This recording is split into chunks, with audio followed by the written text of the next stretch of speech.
La révolution industrielle, qui commence à la fin du XVIIIe siècle, marque une ère de profonds changements où des sociétés rurales passent progressivement à une économie dominée par l'industrie et la ville. L'émergence de la machine à vapeur apporte une véritable révolution dans les transports et la production, permettant aux machines de fonctionner avec une efficacité et une fiabilité inédites. La mécanisation dope la productivité dans des domaines comme le textile, le fer ou le charbon, réduisant la pénibilité du travail tout en augmentant largement le rendement et en modifiant la façon de travailler. Les usines deviennent le cœur de la production.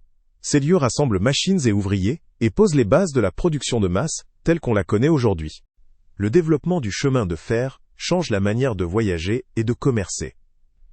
Les trains permettent de transporter rapidement marchandises et personnes, reliant villes, ports et sources de matières premières de façon inédite.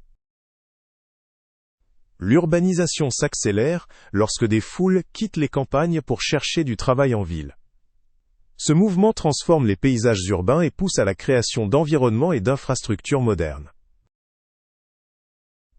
L'industrialisation bouleverse la société, avec l'essor d'une nouvelle classe ouvrière urbaine et l'apparition des grands patrons qui tiennent les usines et les ressources économiques. Les débuts dans les usines sont souvent difficiles. Longues journées, peu de protection, travail précaire. Cela engendre de nouveaux défis sociaux et économiques pour les travailleurs. Des inventeurs comme James Watt, George Stephenson ou Richard Arkwright marquent l'époque avec leurs innovations dans la vapeur, le rail ou le textile, posant de véritables jalons pour l'industrie moderne. Les effets économiques sont majeurs. La production explose, les échanges internationaux s'affirment, et le capitalisme prend de l'ampleur, entraînant certains pays dans une croissance continue. Le progrès technique apporte son lot d'avantages et de difficultés. Les biens deviennent plus abordables, mais la pollution et la surexploitation des ressources surgissent comme de nouveaux enjeux dans les régions industrielles. Les villes industrielles voient apparaître de nouveaux modes de vie, des réseaux de transport en commun, des services publics inédits, et des institutions culturelles comme les musées ou les bibliothèques.